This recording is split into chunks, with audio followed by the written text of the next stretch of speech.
Bertemu lagi dengan Miss Meida di pembelajaran matematika di kelas 9 ya. Masih lanjutan dari kesebangunan. Nah, kita akan belajar tentang dua bangun yang sebangun. Jadi ketika dua bangun yang sebangun, syarat-syaratnya apa aja? Yuk kita langsung cek di slide. Dua bangun yang sebangun. Syarat dua bangun yang sebangun, yang pertama, sisi yang bersesuaian sebanding. Jadi bisa kita perhatikan di dalam gambar ya, di mana sisi-sisi yang bersesuaian harus sebanding ya. Nih, jadi yang ini sama dengan yang sebelah ini gitu ya. Terus yang ini sama dengan ini. Jadi sisi-sisinya bersesuaian, sebanding ya. Terus yang kedua, sudut-sudut yang bersesuaian sama besar. Jadi sama besar nih sudut-sudutnya ya. Contoh soal. Nah, di sini apakah jajar genjang ABCD dan jajar genjang PQRS pada gambar tersebut sebangun? Nah, kita bisa perhatikan di sini ada dua jajar genjang ya. Jadi kita periksa dulu ya. Yang pertama mungkin sudut ya, supaya sudutnya ini lebih kelihatan apakah sama besar atau enggak ya. Jadi mungkin kita ambil dari sudut A ya. Sudut A bisa kita lihat di sini sama dengan sudut B. Why? Karena di sini ada tanda X, di sini juga tanda X, sama ya. Kemudian sudut B sama dengan sudut Q. Terus ada sudut C, itu sama dengan sudut R ya. Dan sudut D sama dengan sudut S. Nah, dari keempat sudut ini ya, sudut A sama dengan P, sudut B sama dengan sudut Q, sudut C sama dengan sudut R, dan sudut D sama dengan sudut S. Ya, dari sini kita bisa tahu bahwa sudut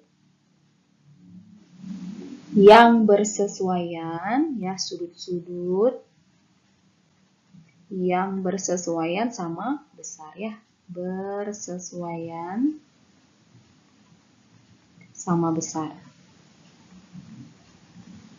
Nah, ini syarat yang pertama dulu ya.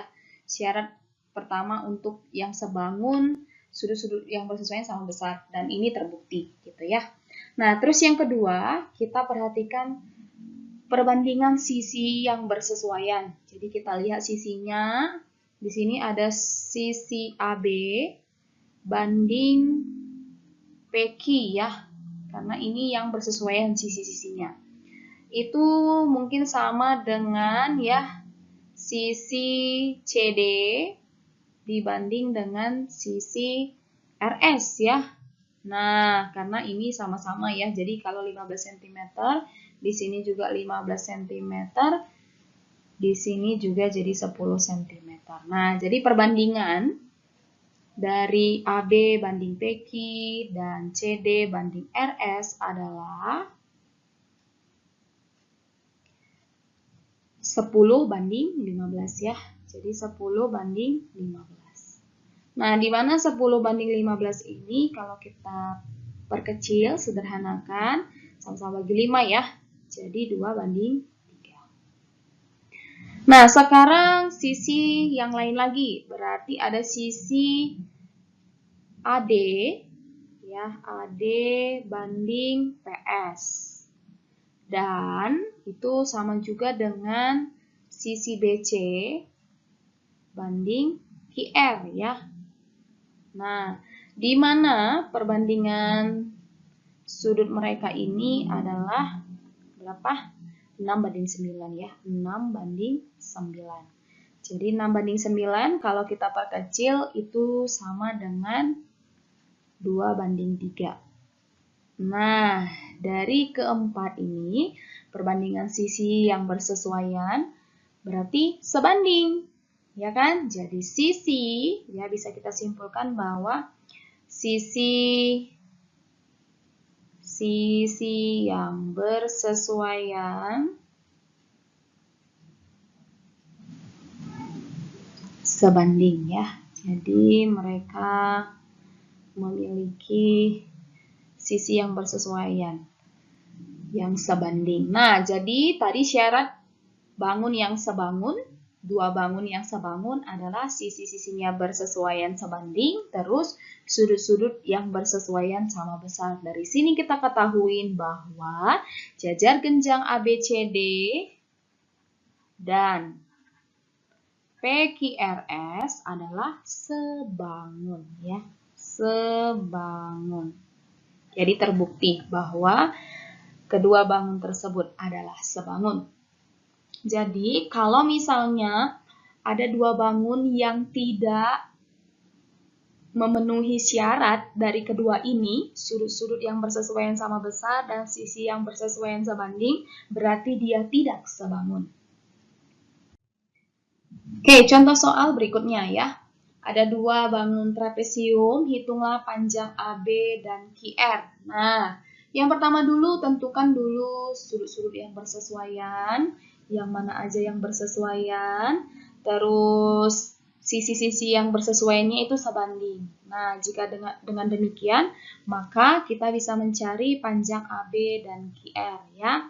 Nah, kita mulai dari panjang AB ya. Untuk mencari AB.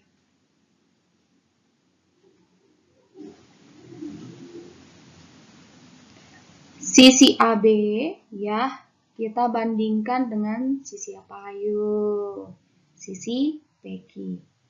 Sama dengan ya, habis itu yang diketahuin, yang sama-sama diketahuin gitu ya.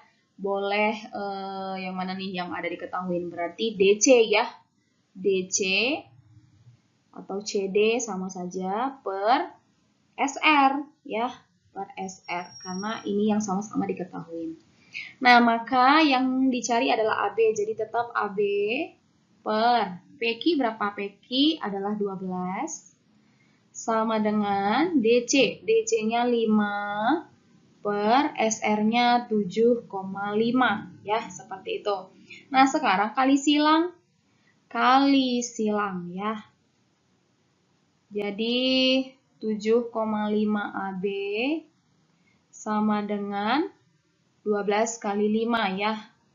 Kemudian habis itu 7,5 AB sama dengan 60.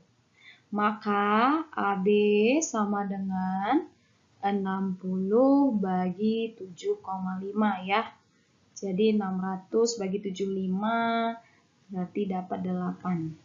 Ya. Jadi panjang AB adalah 8 cm. Gitu ya. Oke, sekarang panjang QR ya. QR. Nah, mencari panjang QR ya. Kita lihat dulu. QR ini sebanding dengan siapa?